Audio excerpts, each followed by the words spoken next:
Assalamualaikum warahmatullahi wabarakatuh. Sebelumnya saya mengucapkan terima kasih kepada Ibu Nurul selaku dosen pengampu mata kuliah kimia rumah tangga dan bahan additif.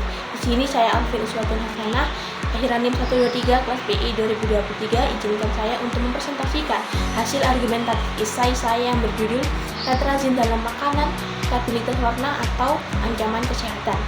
Baik, mari kita simak videonya. Jadi apa sih pewarna tetrazin itu? Pewarna tetrazin adalah pewarna sintesis yang sering digunakan dalam industri makanan dan minuman untuk memberikan warna yang menarik dan meningkatkan daya tarik produk. Pewarna ini banyak ditemukan dalam produk seperti permen, sirup, snack, dan makanan olahan lainnya.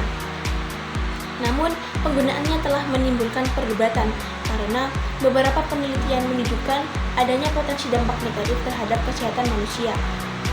Nah, tetrazin ini adalah pewarna sintesis yang berwarna kuning lemon, larut air, dan berasal dari turunan coulter. Senyawa ini tahan terhadap cahaya, asam asetat, HCl serta NaOH 10%, tetapi berubah kemerahan dalam NaOH 30%. Penggunaan tetrazin ini ditetapkan oleh pemerintah Indonesia berdasarkan peraturan BPOPM pada tahun 2019. Menyatakan bahwa batas maksimum penggunaannya 70 mg per kilogram dan batas ADI 7,5 mg per kilogram berat badan dan kadar maksimal 100 mg per kilogram dalam makanan dan kadar maksimal 70 mg per kilogram dalam minuman. Penelitian yang dilakukan oleh Rezeki et al. 2024 dengan menggunakan metode spektrofotometri UV sampai PIS menunjukkan bahwa kadar tetrazin dalam beberapa sampel makanan dan minuman bervariasi antara 0,053 mg per kilogram hingga 30,89 mg per kilogram. Nah, dari penelitian ini terlihat bahwa sebagian besar produk mengandung tetrazin dalam batas aman.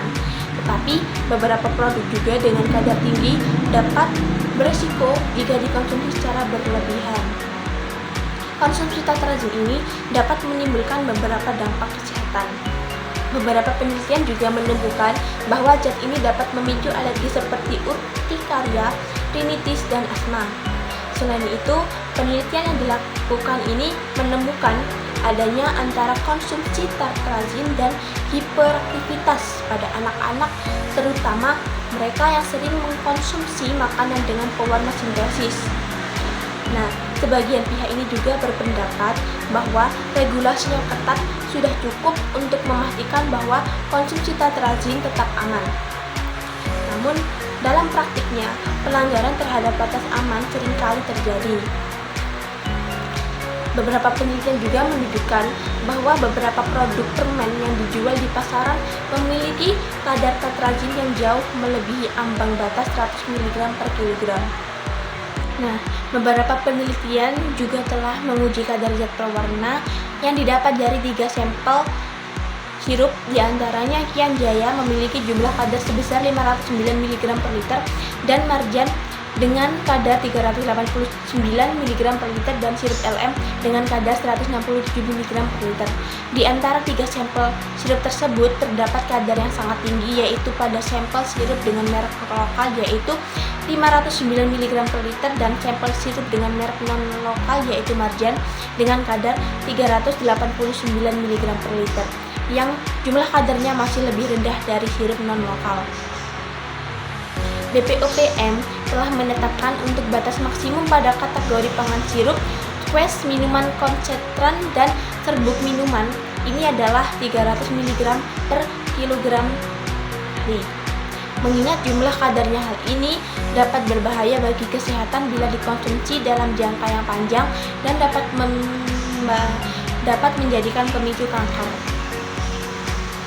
Melihat berbagai resiko yang telah disebutkan, penggunaan pewarna alami sebagai alternatif perlu dipertimbangkan.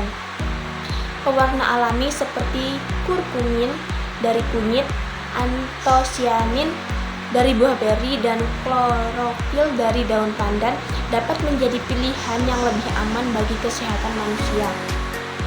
Meskipun pewarna alami memiliki stabilitas yang lebih rendah dan biaya produksi yang lebih mahal, pewarna ini lebih aman untuk dikonsumsi dalam jangka panjang dan tidak memiliki efek samping serius seperti tetrazin. Kesimpulan yang dapat diambil dari argumentatif kita ini adalah meskipun tetrazin memiliki manfaat dalam stabilitas warna dan efektivitas dalam industri makanan, resiko kesehatan yang ditimbulkannya tidak bisa diabaikan.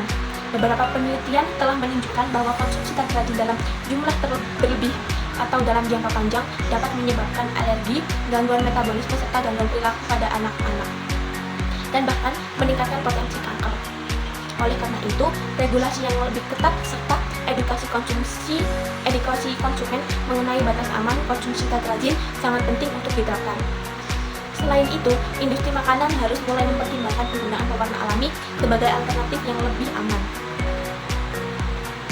Sebagai konsumen, masyarakat perlu lebih selektif dalam memilih makanan yang dikonsumsi dan memastikan bahwa mereka tidak terpapar zat adiktif yang dapat membahayakan kesehatan dalam jangka yang panjang.